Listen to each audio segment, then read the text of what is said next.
बात करेंगे देश की सबसे बड़ी खबर के साथ ही राज्यों की महत्वपूर्ण खबरों की और जानेंगे कि आज देश के दिल्ली, हरियाणा, पंजाब, हिमाचल प्रदेश, मध्य प्रदेश, छत्तीसगढ़, राजस्थान, महाराष्ट्र, उत्तर प्रदेश, उत्तराखंड के साथ ही अन्य राज्यों की अहम खबरें क्या कुछ रहने वाली हैं।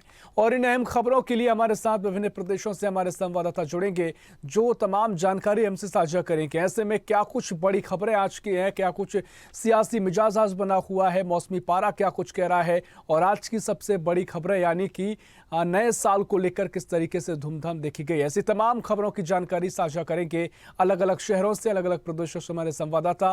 तो आज देश और प्रदेश की तमाम बड़ी खबरों को लेकर आपसे जानकारी साझा करेंगे। चाहे बात आर्थिक राजधानी मुंबई की हो, चाहे देश की राजधानी दिल्ली हो या तमाम जो प्रदेशों की बड़ी खबरें हैं, वो तमाम जानकारी साझा करेंगे हमारे सहयोगी।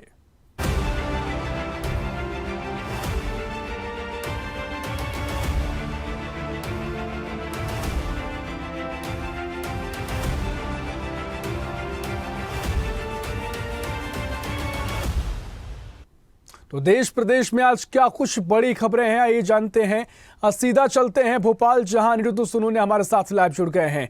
अनिरुद्ध जी, क्या कुछ बड़ी खबरें राजधानी भोपाल से हैं, राजधानी की सियासत से जुड़ी हैं और साथ ही नए साल का आगाज हो चुका है, इसको लेकर क्या कुछ जश्न का माहौल देखने को मिला है, क्या कुछ बड़ी खबरें आज की रहेंगी? देखिए, आज वर्ष 2024 का पहला दिन है कैलेंडर के हिसाब से, और हम देखा है रात को जो जश्न मना उसमें भोपाल में पूरी तरह से शांति रही। जो जिला प्रशासन ने और पुलिस प्रशासन ने गाइडलाइन बनाई थी, उसी गाइडलाइन पे सारे कार्यक्रम हुए और ऐसी कोई बड़ी घटना की सूचना नहीं है जिससे कि शहर में अफरा तफरी फैले या कोई पैनिक हो। और लोगों ने जश्न मनाया, न्यू ईयर का 31 सेलिब्रेट किया। और जहाँ तक आज की बात करें तो आज सुबह सबसे पहले भस्म आरती हुई महाकाल मंदिर में उज्जैन में, और लोगों ने बढ़ चढ़ के भाग लिया। साल का पहला दिन था और भस्म आरती में उज्जैन में बड़ी संख्या में लोग शामिल हुए और उन्होंने ईश्वर से प्रार्थना की, महाकाल से कि सुख समृद्धि और आगे बढ़ने की प्रार्थना की। इसके अलावा बात करें हम मुख्यमंत्री डॉक्टर मोहन यादव की, तो आज वे एक अपने महत्वपूर्ण दौरे पे खरगोन जाएंगे और खरगोन में वे 180 करोड़ के लोकार्पण और भूमि पूजन समारोह में शामिल होंगे। इसके अलावा देखा जाए तो उनको एक रोड शो भी होगा जो कि हेलीपैड से लेकर नवग्रह मेला मंदिर खरगोन में निकाला जाएगा। और आज ही खरगोन में साइबर तहसील का भी शुभारंभ होना था, जिसमें मुख्यमंत्री डॉक्टर मोहन यादव ने केंद्रीय गृह मंत्री अमित शाह को आमंत्रित किया था, लेकिन किन्हीं कारणों से उनका दौरा निरस्त हो गया। तो आज साइबर तहसील का जो शुभारंभ है वो भी डॉक्टर मोहन यादव खरगोन में करेंगे। और आपको बता दें कि साइबर जो तहसील है उसके पायलट प्रोजेक्ट दतिया और सीहोर में लॉन्च किए गए थे, और इन पायलट प्रोजेक्ट्स के बाद इसे आज खरगोन में लॉन्च किया जाएगा। और उसमें जो रजिस्ट्री कराने के बाद 15 दिन में नामांतरण मिल जाएगा, और अगर अविवादित कोई ज़मीन के मामले हैं तो उसके लिए तहसील आने की भी ज़रूरत नहीं पड़ेगी। तो ये बहुत बड़ा प्रोजेक्ट है जो मध्य प्रदेश सरकार आज से विधिवत लॉन्च करने जा रही है। निश्चित तौर पर ये तमाम खबरें थी। अनिरुद्ध जी, आखिरी अपडेट आपसे जानना चाहूंगा, मौसम को लेकर क्या कुछ अपडेट है? नया साल है, मौसम में भी कुछ नया देखने को मिला है? देखिए, मध्य प्रदेश में राजनीति के साथ मौसम भी लगातार बदल रहा है। और जहां तक बात करें, कांग्रेस विपक्षी दल लोकसभा के लिए बड़ी तैयारी कर रहा है। जीतू पटवारी अपनी टीम को बनाने में लगे हुए हैं, संगठन को जोड़ने में लगे हुए हैं, संगठन को मजबूत करने में लगे हैं। वहीं भारतीय जनता पार्टी भी प्रधानमंत्री नरेंद्र मोदी के नेतृत्व में लोकसभा चुनाव लड़ने में 29 सीटों की तैयारी कर रही है। लेकिन जहाँ तक मौसम की बात करें तो मौसम में लगातार ठंडक बनी हुई है, और जो वेस्टर्न डिस्टर्बेंस और उत्तर भारत से जो हवाएं आ रही है उसमें आज खजुराहो और टीकमगढ़ में मौसम विभाग ने कोल्ड डे का अलर्ट जारी किया है। इसके अलावा रीवा और शहडोल संभाग में अगले 2 दिनों में बारिश की संभावना व्यक्त की है। और देखा जाए तो ठंड और कोहरे के कारण जो दिल्ली से ट्रेन आ रही है, शताब्दी एक्सप्रेस और भोपाल एक्सप्रेस, वो 10 से लेकर 13 घंटे तक लेट चल रही हैं। और इसके अलावा कुछ फ्लाइट्स पे भी असर पड़ा है, जो कोहरे के कारण जो विमान उतर रहे हैं उनमें समय में काफ़ी देरी लग रही है, और फॉग के कारण ट्रेनें भी लेट आ रही हैं और कोहरा भी लेट आ रहा है। और अगले 2 दिनों तक मौसम विभाग का अनुमान है कि मध्य प्रदेश के कई जिलों में ठंड जारी रहेगी और शीतलहर जारी रहेगी। निश्चित तौर पर ये तमाम खबरें थी, चाहे मौसम की जानकारी हो, सियासी मिजाज हो या फिर नए साल में शुरू हुए जश्न की बात हो। तो बहुत शुक्रिया आपका तमाम जानकारी हमसे साझा करने के लिए। और इसी बीच सीधा चलेंगे आर्थिक राजधानी मुंबई, जहां हमारे सहयोगी राहुल पुजारी हमारे साथ लाइव जुड़ गए हैं। राहुल, नए साल का आगाज हो चुका है, नए नए मौसम में बदलाव भी देखने को मिल रहा है, नई खबरें भी सामने आई होंगी। सबसे पहले नए साल की आपको बहुत बहुत शुभकामनाएं, और क्या कुछ बड़ी खबरें आज नए साल की आप दर्शकों से साझा कर रहे हैं राहुल? नए साल की हार्दिक शुभकामनाएं आपको, अपने प्रदेश की पूरी टीम को, जो हम लोग को आप लोग स्क्रीन दिखाते आते हैं और जो ऑफ द स्क्रीन रहते हैं उनको भी बहुत बहुत शुभकामनाएं जो हमारे पीछे हम लोगों को दिखाते हैं। हाँ। और रहे टाइम नई साल की, तो नए साल की बात हो तो मुंबई की बात हो, माया नगरी की बात हो, बॉलीवुड की बात हो तो अधूरी रह जाती है। हाँ। इस साल नए साल के जश्न में ऐसा लगा कि 3-4 साल बाद नए साल का जश्न मनाया जा रहा है। पिछले 2-3 साल से जो जश्न मनाए जाते थे वो शायद कम भीड़ हुआ करते, लेकिन बेहसासा भीड़, बॉलीवुड के लोग भी, जो फिल्म स्टार थे वो भी पार्टियों में व्यस्त थे, और जो आम पब्लिक भी थी। मुंबई के चप्पे चप्पे में पैर रखने की जगह नहीं थी, बोरीवली से चर्च गेट तक, आपको बता दो। और जितने समुद्री इलाके हैं वहां तो आप पूछिए मत कि आप कहीं भी पार्किंग की जगह नहीं थी, कहीं भी 2 व्हीलर 4 व्हीलर और कुछ अपने आप को भी पार्क नहीं कर सकते थे। ये हालत थी, समझ लीजिए मुंबई की। और मुंबई कल पहली बार बॉलीवुड के सॉन्ग पे नहीं नाच रही थी, कल राम के नाम पे कि राम आएंगे तो अयोध्या सजेगी, इस टाइप की धुन बज रही थी और पब्लिक गा रही थी। पहली बार मैंने कहीं बॉलीवुड के सॉन्ग पे डांस करते हुए नहीं, और राम के नाम पे यहाँ पे अयोध्या बन गया था पूरा कल। देखा जाए तो कल फिल्म स्टार एक दूसरे की पार्टी में गए थे और बाकायदे जश्न मनाए रहे थे। कोरोना काल के बाद जो 2020-21 के बाद मुंबई, शायद पूरी मुंबई सड़कों पे थी, आपको बता दो। और इस तरह से जश्न शायद मैंने मुंबई में कभी पहले नहीं देखा था। ऋषभ, अब खबर की बात कर लेना ऋषभ, तो ठाणे इलाका जो हमारे मुंबई के पास पड़ता है, वही पार्टी को लेकर, जैसे कि जिस तरह से रेप पार्टी होती है, वहां पे 100 लोग पकड़े गए ड्रग्स लेते हुए रेप पार्टी में, और 5 लड़कियां थी और 95 लड़के थे। उनको पकड़ा गया, उनको मेडिकल जांच के लिए भेजा गया, और 4 घंटे पहले वो लोग लोकेशन देते हैं इंस्टाग्राम पे। उससे पहले कोई लोकेशन, पुलिस इस पे 15,000 पुलिस कर्मी जब पूरी तरह से सतर्क थी, तो ये हो ही नहीं सकता था कि यहाँ पे परिंदा भी पर मार दे। लेकिन उन लोगों ने ऐसा किया और कल अरेस्ट हुए, 100 लोग करीब अरेस्ट हो चुके हैं और उन पे मेडिकल जांच के लिए भेज दिया गया। और तीसरी जो बड़ी खबर, जो बताते भी दुख हो रहा है लेकिन नए साल में, लेकिन खबर है तो हमारी तो ड्यूटी है तो बताना ही पड़ेगा। छत्रपति संभाजी नगर में जिस तरह से कल फैक्ट्री में आग लगी, दस्ताने बनाने वाली फैक्ट्री में आग लगी, 6 लोगों की जल से मृत्यु हो गई, जिस तरह से और काफी लोग घायल हो गए, उसको देखते हुए एकनाथ शिंदे ने 5-5 लाख रुपए का ऐलान किया मृत्यु के परिवारजनों को। उसको लेकर भी कल एक आखिरी दिन था, जो अपने को खोए थे ना, उनको काफी दुख रहा। उनके लिए नए साल क्या पुराना था, उनका सब कुछ खत्म हो चुका था। अगर राजनीति की बात करें ना, तो राजनीति गर्मा गई है राम को लेके। इस समय हर कोई कह रहा है, हर राजनीतिक पार्टी कह रही है राम मेरे है, राम मेरे है, राम मेरे। राम कोई किसी की रॉयल्टी नहीं, किसी की क्या नाम है, पेटेंट नहीं करा लिया बीजेपी ने।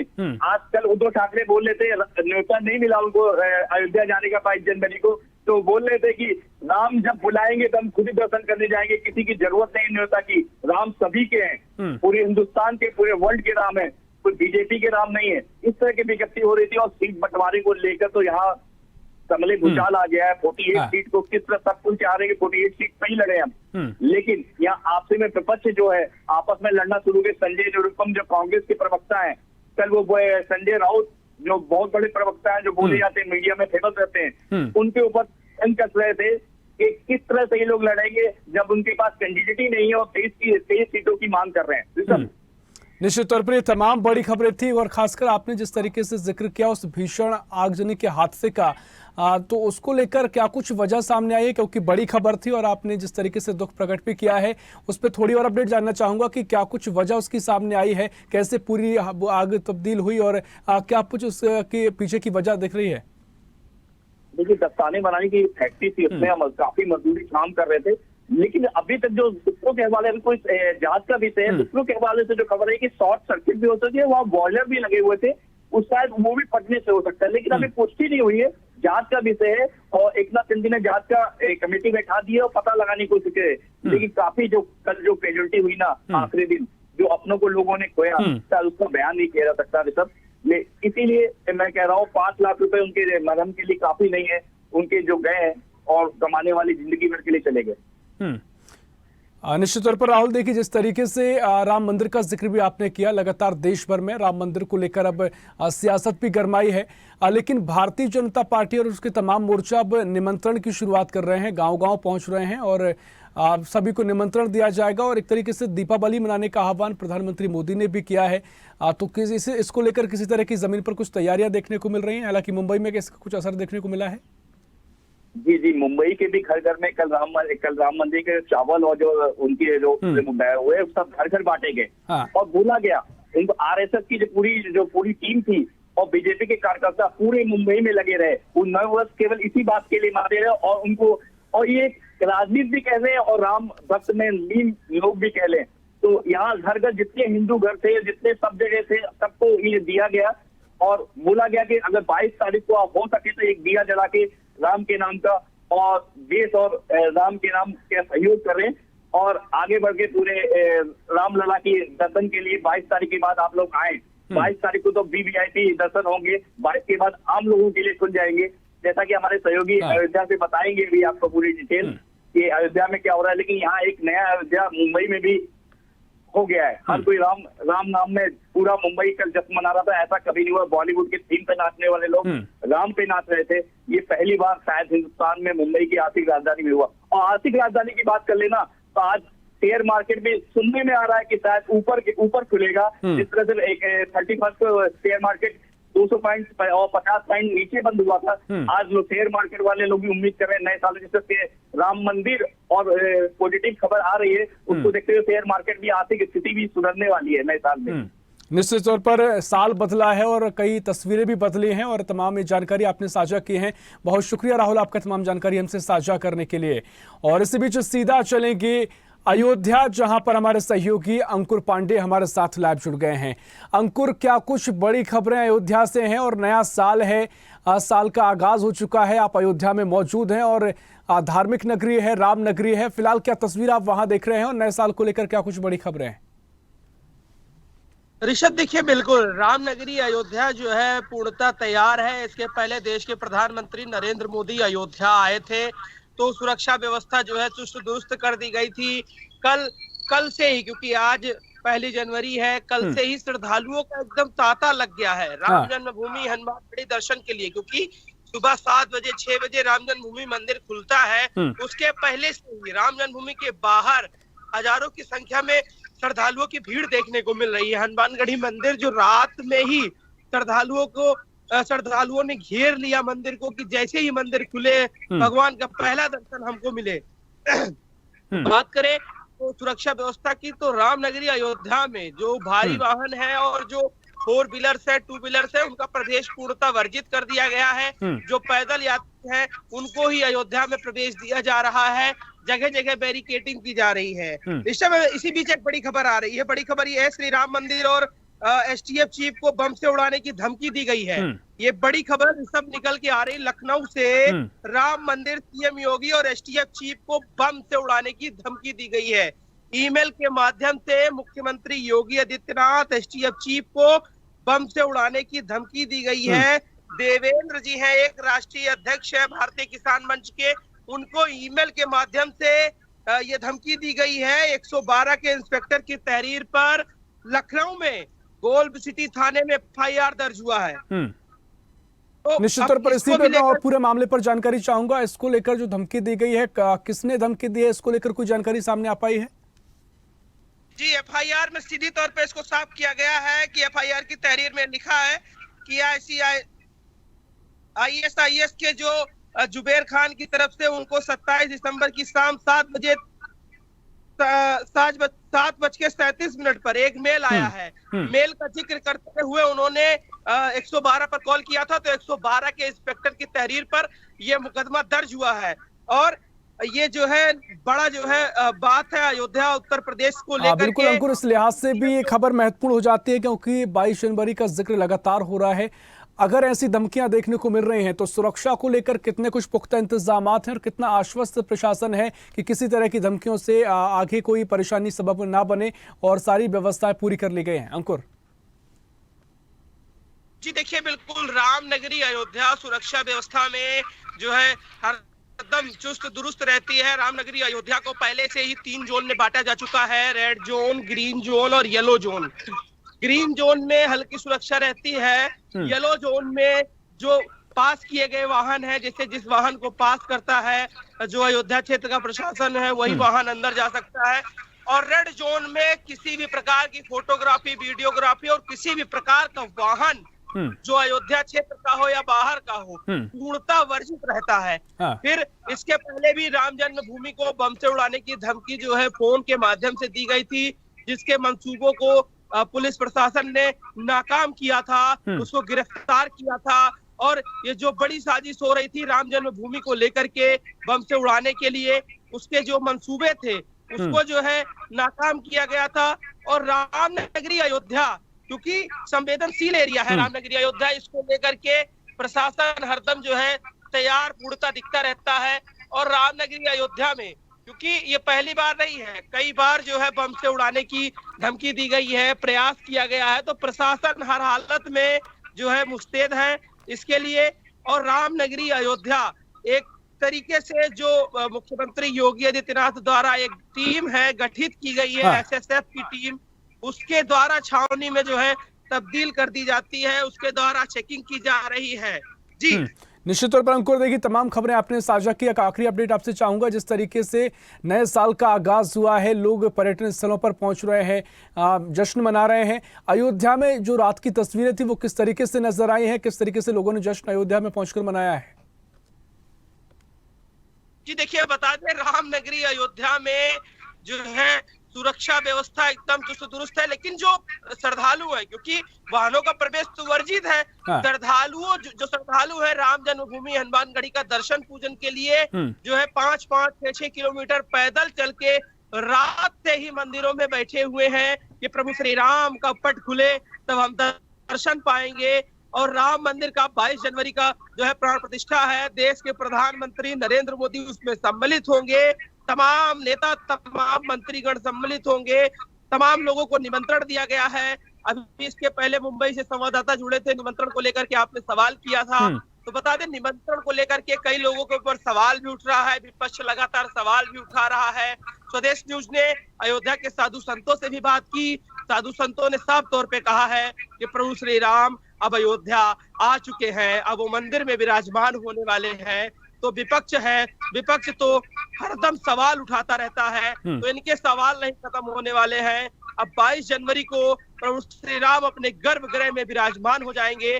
गर्भगृह में जब प्रभु श्री राम विराजमान हो जाएंगे तो एक राम राज्य देखने को मिलेगा, अयोध्या का विकास होगा, राम राज्य में जो खुशहाली रहती है उस तरह अयोध्या वासी खुशहाल रहेंगे। इसको लेकर के अयोध्या के साधु संत, आम जनमानस सब में एक उल्लास देखने को मिल रहा है। आज नया साल है, लोग अपना नया साल शुभ बनाने के लिए प्रभु श्री राम और हनुमानगढ़ी, जो क्योंकि माना जाता है अगर आप अयोध्या आए हैं तो सबसे पहले सरयू स्नान के बाद जो प्रभु श्री राम है, प्रभु श्री राम के परम भक्त वीर बजरंग हनुमान जी, उनका दर्शन किया जाता है। उनके दर्शन के बाद फिर हनुमानगढ़ी के बाद राम जन्मभूमि का दर्शन किया जाता है, तब आपका दर्शन जो है अयोध्या में सही माना जाता है। जी निश्चित तौर पर नए साल का जश्न है और साथ ही धार्मिक नगरी राममय हो गई है। और जिस तरीके से अब सभी को 22 जनवरी का इंतजार है जब रामलला की प्राण प्रतिष्ठा होगी। फिलहाल बहुत शुक्रिया आपका तमाम जानकारी साझा करने के लिए। तो ये तमाम खबरें थी, चाहे उत्तर प्रदेश की खबरें हों या फिर अयोध्या से आज जो धार्मिक तस्वीरें निकलकर सामने आ रही हैं, क्योंकि जो श्रद्धालु हैं 22 जनवरी का इंतजार सभी कर रहे हैं। और जिस तरीके से रामलला की प्राण प्रतिष्ठा होनी है, भव्य समारोह होना है, उसकी तैयारियों में लोग अभी से जुटे हुए हैं। और एक बार भव्य तैयारी के साथ ही रामनगरी में नए उल्लास के साथ जश्न मनाने की तैयारी है और इसे लेकर अब तैयारियां अपने अंतिम चरण में पहुंच गई हैं। ऐसी ही खबरों के लिए हमें लाइक करें, शेयर करें, फॉलो करें और YouTube पर सब्सक्राइब करें और बेल आइकन दबाना ना भूलें। साथ ही ताजा अपडेट्स के लिए हमारी वेबसाइट swadesh live.com पर जरूर जाएं।